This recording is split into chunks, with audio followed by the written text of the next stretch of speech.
Roar! Ew.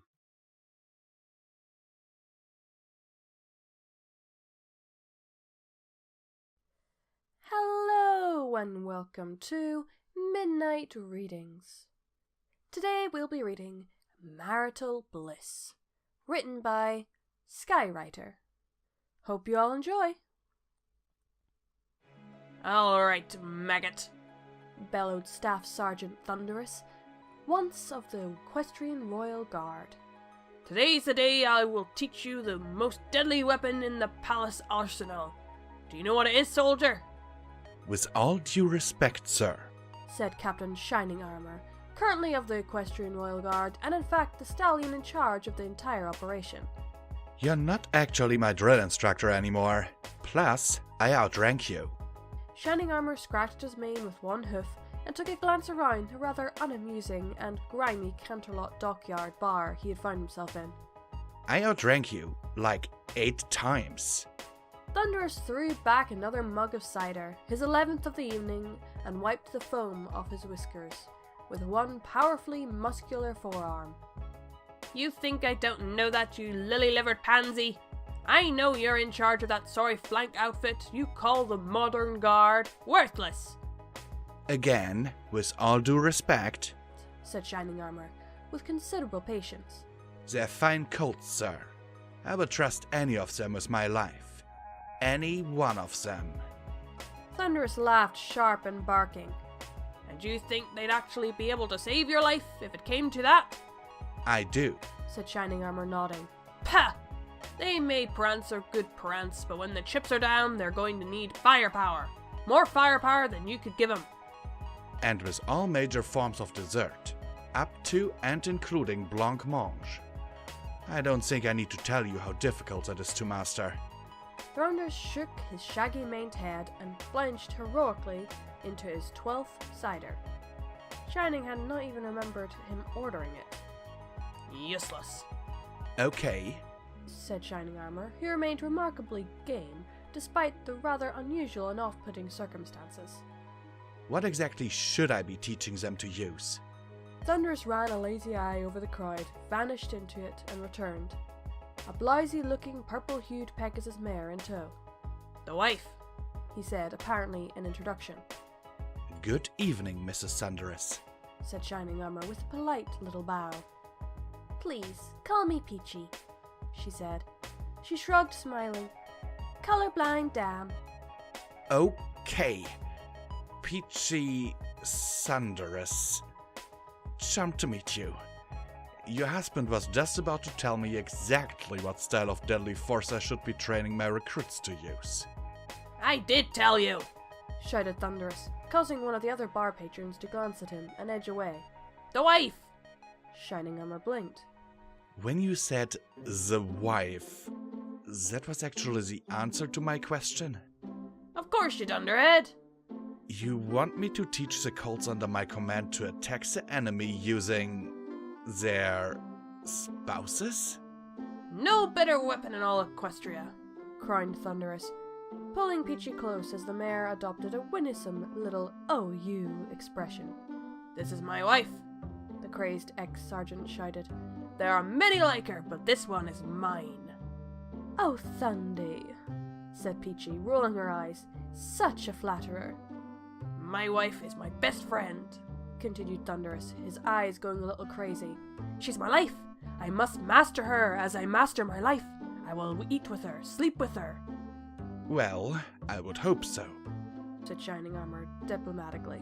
I mean, I don't think you have to master your wife as such, but the eating and sleeping thing... Hush, maggot, suggested Thunderous.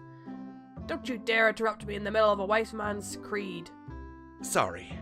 You had better be, screeched Thunderous. With discipline use, the wife is the single most powerful weapon at a pony's disposal. A trained attacker comes at you armed with his wife, you better turn tail and run. What if it's just his filly friend? Thunderous' voice got lower and dangerous. Then you marry that mare, son. He nodded decisively, thus disarming him. It worked for us, said Peachy, snuggling into her husband close. 25 years since he first stole me away from that low-life mugger I was with, and I haven't looked back. Okay. How are these, hypothetical spouse-based attackers going to be coming at me? How exactly are they weaponizing their brides? Simple. They're going to lift them up and toss them at you. Lift them? Lift them! Screeched Thunderous directly into Shining Armor's face. Mark my words, Colt. The day is going to come when you need to take your wife at the hooves, lift her up, bodily over your head, and chuck her at an enemy. And when that day comes, if you haven't trained, and trained hard, you're going to be in for an entire world of hurt. The final darkness will be failing, society will be crumbling to shards all around you, and you'll be lying there in the thrones of painful lamage, absolutely unable to finish the job. The job of throwing my wife at the enemy? Yes! Shining Armor backed a step or two away. I'm, not even married, sir. No excuses! Listen to me now, Armor. When that fateful day arrives, you will remember these words, and you will weep. Armor, weep that you did not heed them. Someday the fate of all Equestria will hang on your ability to treat your wife like a massive projectile. Sir, I think you've maybe have had enough cider for the evening. Oh, don't be like that, said Peachy. I thought he was crazy too. That is, until he used me to decisively end the battle of Rushing Forward. Chucked me right at the insurgent general, knocked him on his helmet, and clang. She clopped her forehoofs together. Rebellion quashed? Kind of fun, actually. She thought Thunder with a sly little wink. There was a pause. There's no reason that this should be a moment on which the world turned, thought Shining Armor.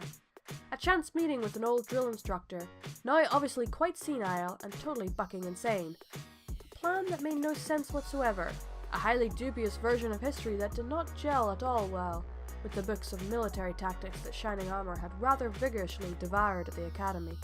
But nevertheless, the air seemed to thicken around him, as though destiny was pressing down on the three of them with an iron hoof. Shining Armor couldn't explain it, but the sense of inexplicable, inescapable gravity was clear. What he said here tonight, right now, had the power to shape the future of Equestria.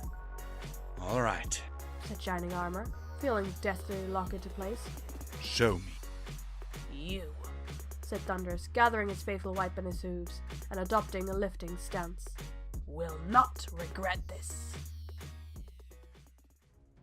Many years later, as invading shadows clustered and gathered close around the coronation balcony of the Crystal Citadel, Prince Shining Armor's eyes tracked a falling star of bright teal across the poison orchard sky. A tiny streak that represented Equestria's final hope for salvation. If some pony could only fly up to catch it, in her hooves, and snatch it away from the ravenous jaws of the spirit of the ancient, and dispose Unicorn King, then the Crystal Empire, and by proxy all of the world, be preserved.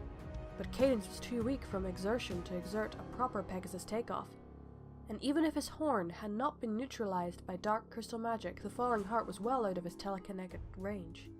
There was indeed only one plan left. He glanced at his beautiful young bride. She glanced back at him. They nodded to one another. I hope you know what you're doing, said Cadence, clambering up onto Shining Armor's back. Everything will be absolutely fine, my dearest, said Shining Armor, flexing his powerful deltoids and quadriceps. And do you know why? Why? Shining Armor's face was a mask of beatific confidence. I trained at the hoofs of a master.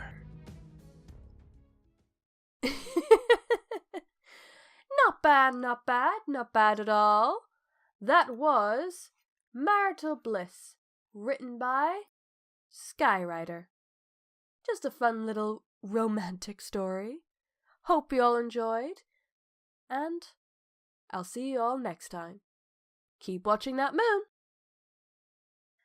And a howling thank you to my Patreons.